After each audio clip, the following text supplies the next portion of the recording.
So, good morning, students. Now, next we start with the term, and the term is what is thermal resistance. हम क्या देख रहे हैं कि thermal resistance क्या है.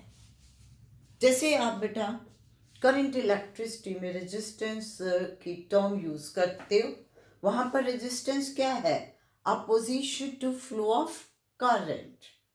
इसी तरीके से जैसा कि अब मैंने आपको एक्सप्लेन किया कंडक्शन का मेथड, तो मैंने आपको उसमें ये कहा कि with the rise of temperature each molecule is vibrating about its mean position and amplitude of vibration increases with rise of temperature. तो बेटा जब वो इस तरीके से आगे हीट एक्सचेंज होगी तो इसमें जो मॉलिक्यूल्स हैं when they will collide against each other, so they will offer resistance to this flow of heat. So thermal resistance is the property of the conductor by virtue of which it opposes flow of heat through the conductor.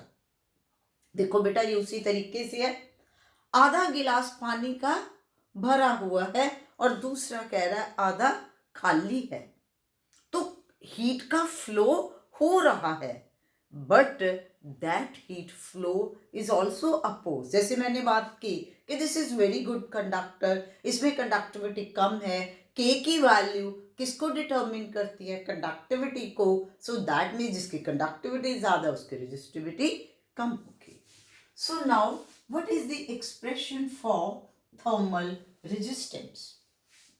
जैसे याद है current electricity में हम resistance लेते हैं रो L by ए. रो उसमें होता है रेजिस्टिविटी, और रेजिस्टिविटी क्या होता है? Reciprocal of conductivity. तो बेटा अगर याद हो तो इसमें भी हमने इसी तरीके से लिया ना, जब मैंने आपको लास्ट टाइम करवाया था कि ये और ये दो फेस हैं और इन दो फेसेस के बीच में एक्स डिस्टेंस है और ए इसका एरिया ऑफ क्रॉस सेक्शन है, राइट? तो अब इसमें अगर हम बात करें R is rho L by A की, तो रो इज रेजिस्टिविटी, तो रेजिस्टिविटी यहां क्या होगी? 1 by k, because resistivity is reciprocal of conductivity. तो k इज कंडक्टिविटी, तो रेजिस्टिविटी इज 1 by k. और अब डिस्टेंस कितना है? x, और area is a. So the expression for thermal resistance is taken as 1 by k x by a. अब आपको याद है हमने ये फॉर्मूला किया था, k is क्या लिया था? सॉरी q is, q को जो लिया, q को हमने लिया k a theta 1 minus theta 2 इंटू t डिवाइडेड बाय x. अगर आप इसी को लो बेटा तो व्हाट इज q बाय t? q बाई टी इधर आ गया, तो this is K A theta 1 minus theta 2 means temperature difference, इसको मैं t लिख लेती हूँ, डिवाइडेड बाय x. ठीक हो गया? सो अब अगर आप इसको इधर ले जाओ राजे, ये क्या बन जाएगा? x अपॉन के ए. x अपॉन के ए ये इधर आ गया, तो ये क्या बन गया? d theta upon q by T. d theta means temperature difference किसमें? दो फेसेस के बीच में. q by t is rate of flow of heat. rate of flow of heat. अब अगर आप ध्यान से देखो बच्चे, आप करंट इलेक्ट्रिसिटी में आर को क्या लेते हो? v अपॉन आई नहीं लेते? v क्या है? Potential difference. तो यहां पर क्या गया? Temperature difference. आई क्या है? Rate of flow of charge. तो यहां क्या आ गया? Rate of flow of heat. आ गया ना उसी तरीके से. अब इसमें यूनिट्स की बात करो तो बेटा d theta is temperature kelvin, और q by t is rate of flow of energy. Heat means energy, तो rate of flow of energy क्या आ गया? पावर, तो it will be watt. So the unit of thermal resistance is kelvin per watt. तो ये आपके पास इसमें about thermal resistance concept था. So this is very interesting concept. और जब भी बेटा आप इसको करिए तो you compare it with electrical resistance. आपके माइंड में कॉन्सेप्ट की क्लैरिटी बनेगी इससे. अब इसके बाद नेक्स्ट हम लिखते हैं flow of heat. Flow of heat through a composite slab. Through a composite slab.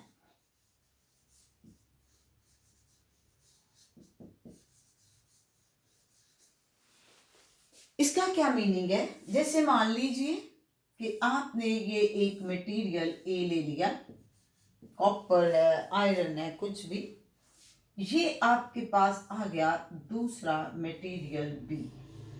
तो जब मटेरियल चेंज हो गया तो obviously value of coefficient of thermal conductivity will be different. तो के इसकी कोफिशिएंट ऑफ थर्मल कंडक्टिविटी और K2 इसकी है. अब दोनों में जो एरिया ऑफ क्रॉस सेक्शन है वो हमने सेम ले लिया, लेकिन इसमें जो दो फेसेस हैं उनके बीच में डिस्टेंस आ गया x1 और यहां आ गया x2. अब यहां पर इस जगह पर टेम्परेचर इज θ1 और इस एंड पे टेम्परेचर इज θ2. तो ये क्या है? Composite slab which is made up of the two materials A and B with different values of coefficient of thermal conductivity K1 and K2. Area of cross section of both the slabs will be same, but the length of the slabs will be different. तो आपके पास ये है. अब problem क्या है? Problem इसमें हमने क्या करना है? We want to determine temperature at the interface. हम क्या फाइंड आउट करना चाहते हैं इसमें बेटा? Temperature at the interface. तो यहां पर कितना टेम्परेचर है? Let us say we call it as theta. तो थीटा की वैल्यू फाइंड आउट करनी है. नाउ माइंड वन थिंग कि थीटा की वैल्यू आपके पास किन वेरिएबल्स में आएगी जो कि यहां पर दिए हुए हैं. और उसके साथ साथ दूसरा आप इसमें क्या फाइंड आउट करना चाहते हो? Coefficient of thermal conductivity of the composite slab, जो टोटल स्लैब इन दोनों को मिला के बने. ठीक होगी बात? अब बच्चे हमने सबसे पहले तो ये ले लिया, हमने कंसिडर कर लिया कि let us consider that temperature of interface is equal to theta. ठीक हो गया? अब आप देखिए इसमें rate of flow of heat through slab A क्या है? dq by dt. क्या होगा? K1 A θ1 minus theta upon x1. Simple formula ना. dq by dt is K1 जो कोफिशिएंट ऑफ थर्मल कंडक्टिविटी है, A is area of cross section, θ1 minus θ is the temperature difference divided by the distance between the two faces, that is x1. अब आप देख रहे हो कि जब ये स्लैब्स इस तरीके से हैं, सो दैट मीन्स जितना rate of flow of heat through slab A है, same heat will go further through slab B. So अब अगर हम बात करते हैं rate of flow of heat through slab B, तो वो क्या आएगा? K2 A theta minus θ2 divided by x2. ठीक होगी बात? उसी तरीके से यहां टेम्परेचर बन गया थीटा माइनस θ2. तो दोनों में सेम है. सेम क्योंकि इसमें कहीं पर हीट ने रास्ते में रुकना तो है नहीं. No point is source nor is sink. तो अब अगर आप फर्स्ट और सेकंड को कंबाइन करिए तो what are you getting? K1A from first and second, θ1 minus θ upon x1 is equal to K2A θ minus θ2 upon x2. क्यों इक्वेट कर दिया? क्योंकि दोनों में लेफ्ट हैंड साइड सेम है, that is rate of flow of heat. अब आप इसमें देखिए सिर्फ और सिर्फ अननोन क्या है? थीटा. तो अब आप क्रॉस मल्टीप्लाई कर लीजिए. ये बन गया K1 A θ1 into x2 minus K1 A theta into x2। मैंने इसको इससे क्रॉस मल्टीप्लाई कराया तो K1 A theta 1 x2 K1 A theta into x2। Now this is equal to K2 A theta into x1 minus K2 A theta 2 into x1। अब आप इसके बाद क्या करिए, आप थीटा की टर्म्स को एक साइड पर ले जाइए तो ये बन गया बेटा K1 theta 1 x2 K1 theta 1 x2। ये इधर आके प्लस हो गया K2 थीटा 2 x1। ए मैंने कॉमन निकाल ली तो मैंने ये और ये टर्म ले ली बेटे, ये इस साइड पर आकर के प्लस होगी, ए कॉमन आ गया तो अंदर आपके पास ये बन गया। अब दिस इज इक्वल टू, अब इसको इधर ले गए, ए इसमें भी कॉमन निकाल दो, थीटा भी common, K1 x2 plus K2 x1। ये बेटे इधर आके प्लस हो गया, ए कॉमन, थीटा भी कॉमन है। अब ए से ए कैंसिल हो गया तो what is theta? Theta will be K1 x2 theta 1 plus K2 x1 theta 2 divided by K1 x2 plus K2 x1। तो इस तरीके से जो हमारे पास ये वेरिएबल्स दिए थे उसके कॉरस्पॉन्डिंगली हम यहाँ पर ये फाइंड आउट कर पाए। Now you can take one special case. The special case is when x1 is equal to x2। अगर ये बेटे स्पेशल ले लेते हो तो क्या आ जाएगा theta? Naturally it will become K1 theta 1 plus K2 theta 2 और वैल्यू जब सेम है बेटा तो मेरी कॉमन आ गई, नीचे आ गया K1 प्लस K2 कॉमन तो ये कैंसिल हो गया। So that means if the two are of the same length then theta will come out to be K1 theta 1 plus K2 theta 2 divided by K1 plus K2। तो देखो अब इसको जो clarity है बेटा, इसमें जो कॉन्सेप्ट की बात है, ये नहीं है कि पेपर में तुम्हें ये इस तरीके से आर्टिकल में आएगा। अब अगर तुम्हें किसी न्यूमेरिकल प्रॉब्लम की फॉर्म में आता है तो यू शुड नो, जरूरी नहीं कि फॉर्मूले रटने हैं, अगर आपने उसको अंडरस्टैंड किया है तो आप फटाफट 1 मिनट में कैलकुलेट कर सकते हो। तो ठीक हो गया। तो हमने ये क्या किया है बेटा, we have simply considered that the rate of flow of heat through slab A is equal to rate of flow of heat through slab B. उसके बेसिस के ऊपर हमने ये इक्वेट कर लिया और थीटा टेम्परेचर हमारे पास आ गया। नाउ नेक्स्ट हमने इसमें क्या फाइंड आउट करना है?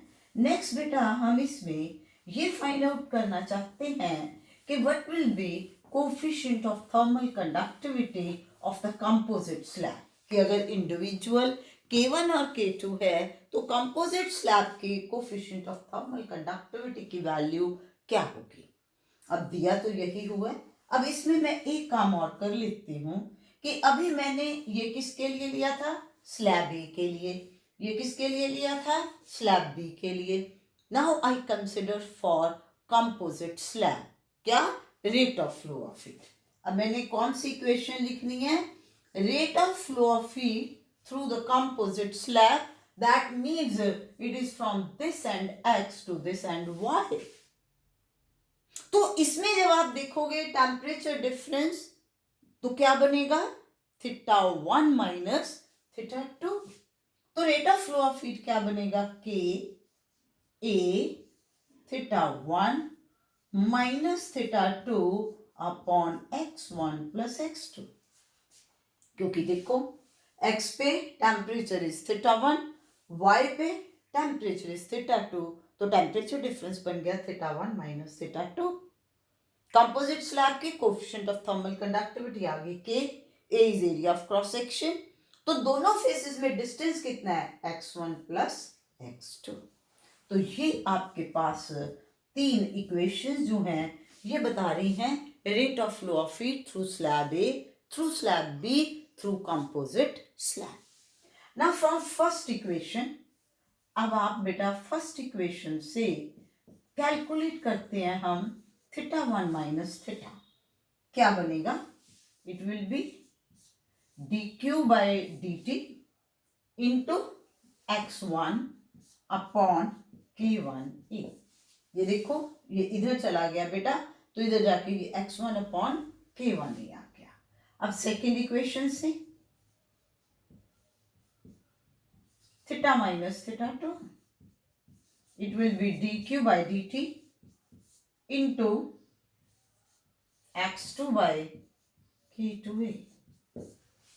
ठीक है, और लास्ट जो है आपके पास from third theta 1 minus theta 2 will be dq by dt into x1 plus x2 divided by k into a।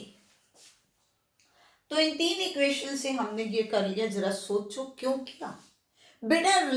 रट्टा लगाने की जरूरत ही नहीं है, हमने रिलेशन निकालना है k1 और k2 में, दैट मीन्स थीटा को एलिमिनेट करना है।